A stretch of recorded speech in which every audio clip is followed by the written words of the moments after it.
वैशाख के महीने में पड़ने वाली एकादशी, चतुर्थी, प्रदोष, अमावस्या, पूर्णिमा, शिवरात्रि, ये सभी इतनी महत्वपूर्ण क्यों हो जाती है?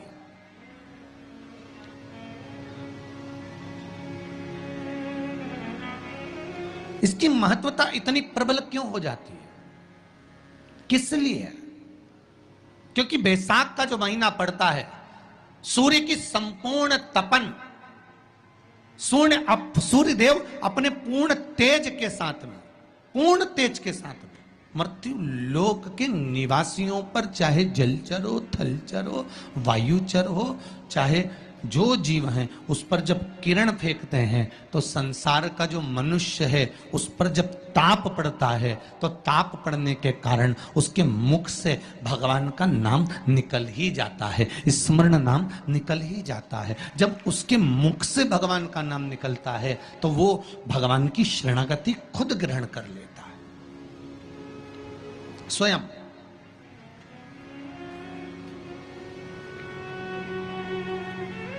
शरणागति ग्रहण कर लेना।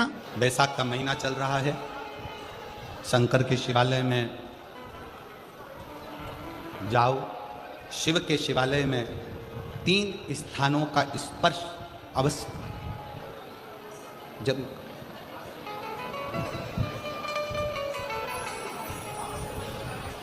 किसी मंदिर में शंकर जी के शिवलिंग को छूने नहीं देते, जैसे दक्षिण साइड में, साउथ में, तो अपने ही घर में जो शिवलिंग है उसके 3 स्थानों का स्पर्श अवश्य करें। समझिए,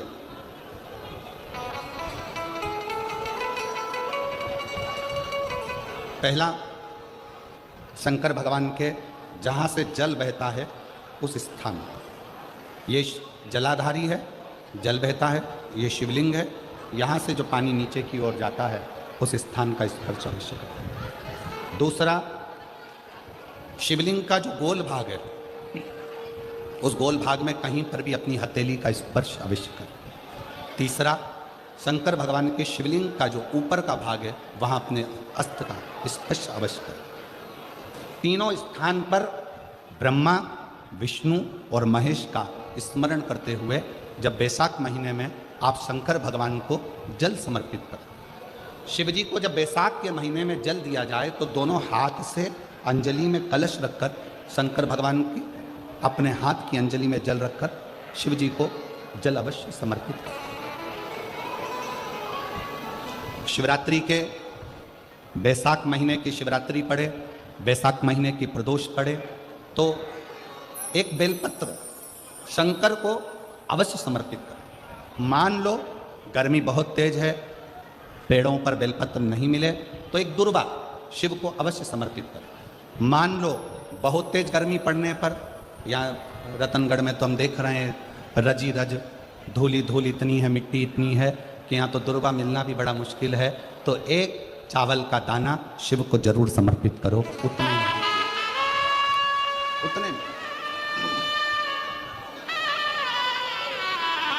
और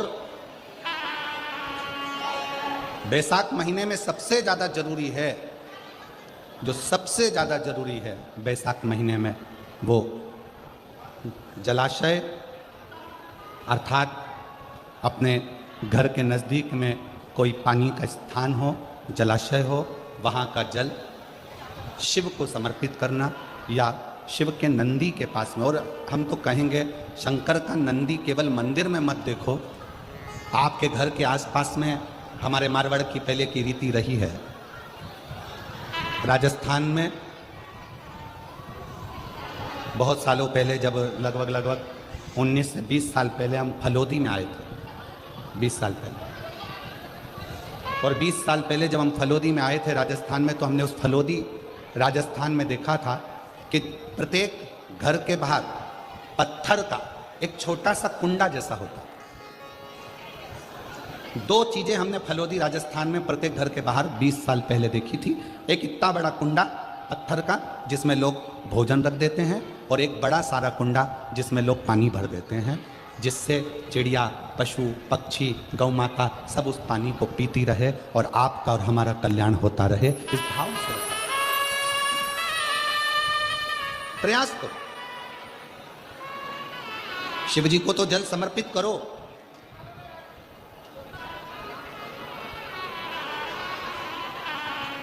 साथ में कोई जीव का भी अगर कल्याण हो जाए आपके एक लोटा जल से, तो उसको भी कर दीजिए, उसको भी।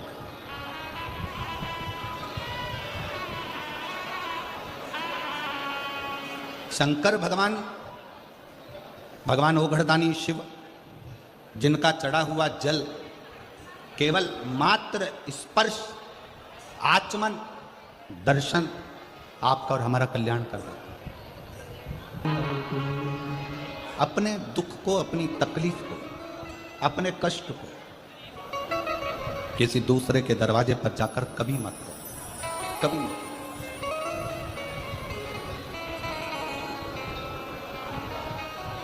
अपने दुख को, अपनी तकलीफ को शिव जी के मंदिर में जब एक लोटा जल चढ़ाने के लिए जाओ, जब शिवालय में एक लोटा जल लेकर जाओ, जल चढ़ाते समय पंचाक्षर षडाक्षर मंत्र का जाप, श्री शिवाय नमस्तुभ्यम का जाप करो। और जब शिवलिंग, जलाधारी, ये चरण जहाँ से पानी बहकर नीचे गिरता है, वहाँ अपने हाथ को लगाकर अपने दुख को, अपनी तकलीफ को शंकर के उस अशोक सुंदरी गणेश कार्तिकेय के स्थान का स्पर्श करते हुए बाबा से जरूर कहो कि जैसे ये तुम्हारी बेटी है उसी तरह मैं तुम्हारी बेटी हूँ, जैसे तुम्हारे ये बेटे हैं वैसे मैं तुम्हारा बेटा हूँ। इनके दुख को आपने मिटाया था, मुझे भी अपनी बेटी मानकर मेरे दुख को मिटा दीजिए, मेरे दुख को समाप्त कर दीजिए। किसी से मत कहो पर शिव से कहो, शंकर से कहो।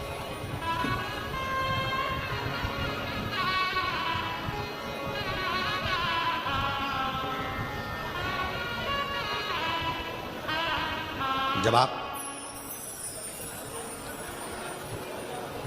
चरण पकड़कर अशोक सुंदरी की जगह पर अपने हाथ का स्पर्श कर कर, गणेश कार्तिकेय के स्थान का स्पर्श कर कर शिव से कहोगे, तो शंकर अपनी औलाद आपको बनाएंगे और अपनी पुत्री समझकर आपका दुख जरूर मिटाएंगे। पुत्र से श्री शिवाय नमस्तुभ्यम ज़्यादा नहीं तो 11 बार तो निकाल लिया करो। ये शरीर, ये हृदय, ये चित्त, ये वृत्ति परमात्मा के चरणों में क्या की जाए।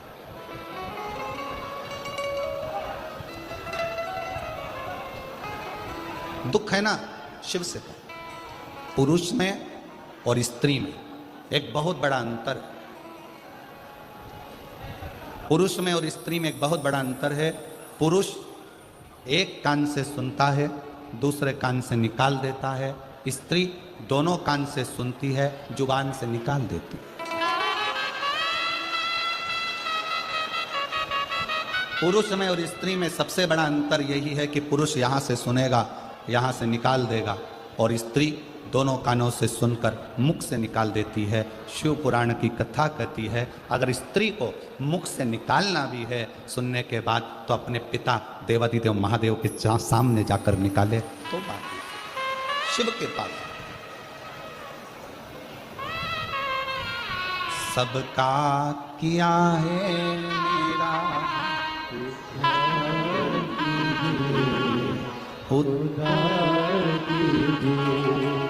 हे त्रिपुरधारी, हे त्रिशूलधारी, आपने सबका कल्याण किया तो मैं कैसे रह गई। मेरा उघड़दानी, मेरा शंकर भगवान उसी को बुलाता है जिसकी झोली उसको खुशियों से भरना होता है। श्रवण किया था कि संकल्प आपका होता है और पूरा करने वाला देवादिदेव महादेव। कोई दूसरा नहीं पूरा करेगा, शिव।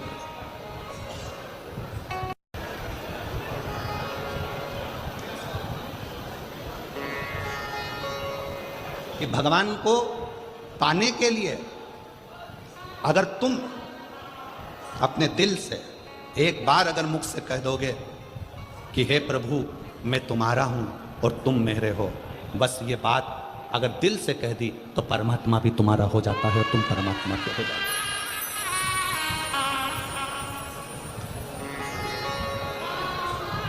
हो। जरूरी नहीं कि उपास करोगे तो भूखे रहना पड़ेगा। व्रती का मतलब क्या होता है? व्रती का मतलब क्या है?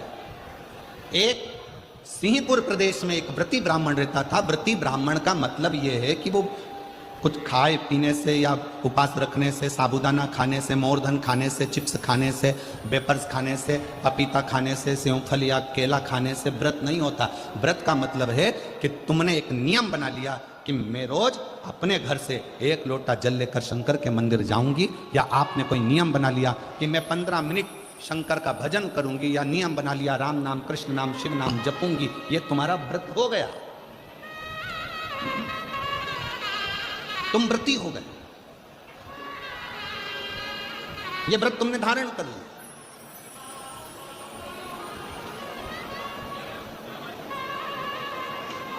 कई माताओं ने नियम बनाया, रतनगढ़ की ही रहने वाली माताएं, कई माताएं रतनगढ़ की ही रहने वाली पंडाल में रह रही है, कई माताएं रतनगढ़ की। उसने नियम लिया कि मुझे 7 दिन कथा सुनना है।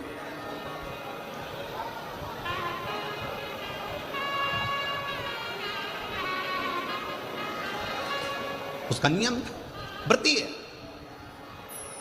व्रत करने का मतलब यह नहीं है कि तुमने उपास करा, कुछ खाया पीना छोड़ दिया, कुछ खाना पीना छोड़ दिया तो भगवान तुमसे प्रसन्न हो जाएगा। शिव महापुराण की कथा कहती है, शंकर भगवान की कथा कहती है, यहाँ शिव पुराण कहती है कि आपका एक व्रत, कुछ भी अपनी जिंदगी में एक संकल्प, एक नियम ले लो, शिव पूरा कर देगा। व्रती हो गए। बैसाख के महीने में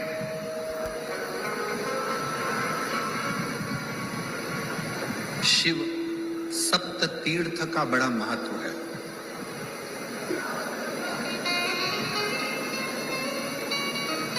जिस नारी को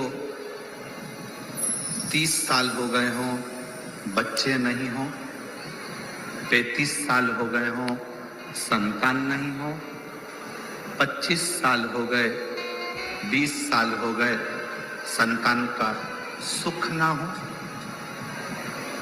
और डॉक्टर ने कह दिया कि कोई बहुत बड़ी बीमारी किसी व्यक्ति को है,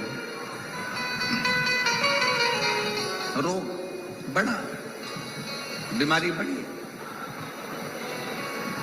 और उस बीमारी का कोई हल, उस रोग का कोई हल नहीं दिखता, कोई हल नजर ना आता।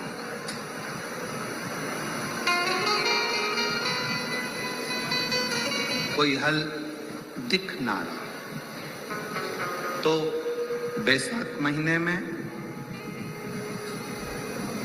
शिव सप्त तीर्थ का एक अनुष्ठान अपने जीवन में जरूर है।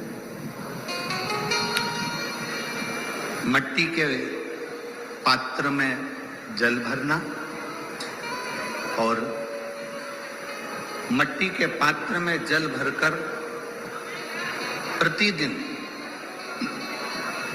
रोज 7 दिन का ये नियम होता है सप्त तीर्थ का।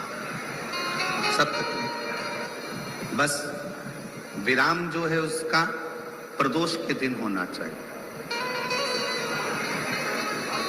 और बैसाख के महीने में जब आप सप्त तीर्थ का अनुष्ठान करें, 1 घड़ा जल का रोज भरें प्रतिदिन, और 1 बेलपत्र, 1 शमी पत्र उस घड़े के नजदीक में कोई पात्र में अवश्य रखें। पात्र को, जो जल का घड़ा है, जल का पात्र है, उसको मट्टी के ही दीप से या कोई श्वेत वस्त्र जिसको मला गया हो, धोया गया हो, साफ हो, उस वस्त्र से ढक दें। एक दिन एक शिवालय में जाएं, शमी पत्र अशोक सुंदरी वाली जगह पर समर्पित करें। अशोक सुंदरी की जगह जानते हो ना आप लोग? अशोक सुंदरी की जगह पर शमी पत्र समर्पित करें बेलपत्र जहां आप खड़े हैं उधर से डंडी का भाग आपकी ओर हो और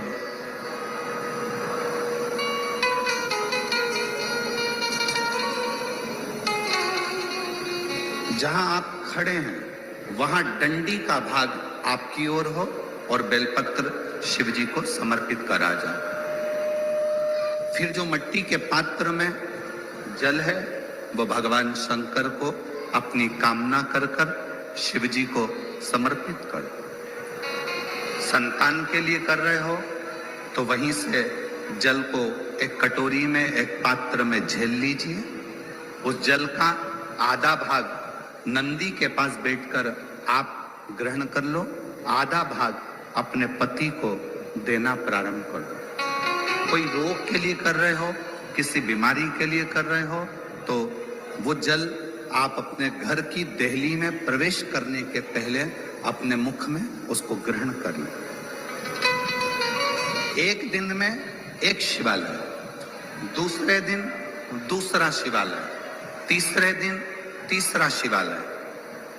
अगर अपने नगर में, अपने गांव में, अपने क्षेत्र में 7 शंकर के मंदिर नहीं हो, यदि अपने गांव में, अपने नगर में, अपने क्षेत्र में 7 शंकर के शिवालय नहीं हो तो मिट्टी का शिवलिंग बनाकर उस पे चढ़ा, पर रोज एक शिवालय अलग होना चाहिए। प्रति प्रदोष के दिन जब आप इस सप्त तीर्थ का विराम करेंगे उस समय पर जल, जब प्रदोष काल आए, प्रदोष काल का जब समय हो जल चढ़ाओ सुबेरे, पर प्रदोष काल का जब समय हो उस जल का पान उस प्रदोष काल में कर लेना।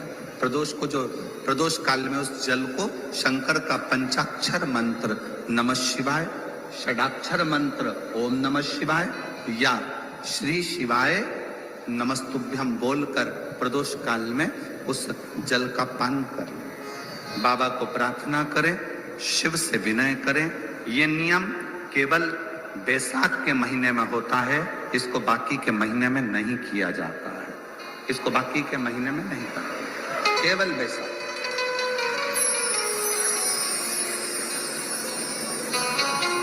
शिव सप्त तीर्थ का जो नियम है वो अपने जीवन में धारण करें। और हम तो कहेंगे शिव महापुराण की कथा श्रवण करने वाले प्रत्येक बेटा बेटी से, शिव महापुराण की कथा सुनने वाले प्रत्येक शिव भक्त से हम तो कहेंगे कि शरीर में कोई रोग नहीं भी है, संतान की प्राप्ति नहीं भी चाहिए, उच्च शिक्षा के लिए आप कर रहे हैं, अपने जीवन की खुशहाली के लिए कर रहे हैं, तो शिव का सप्त तीर्थ अनुष्ठान अवश्य करें, अवश्य, और अपने जीवन को सार्थक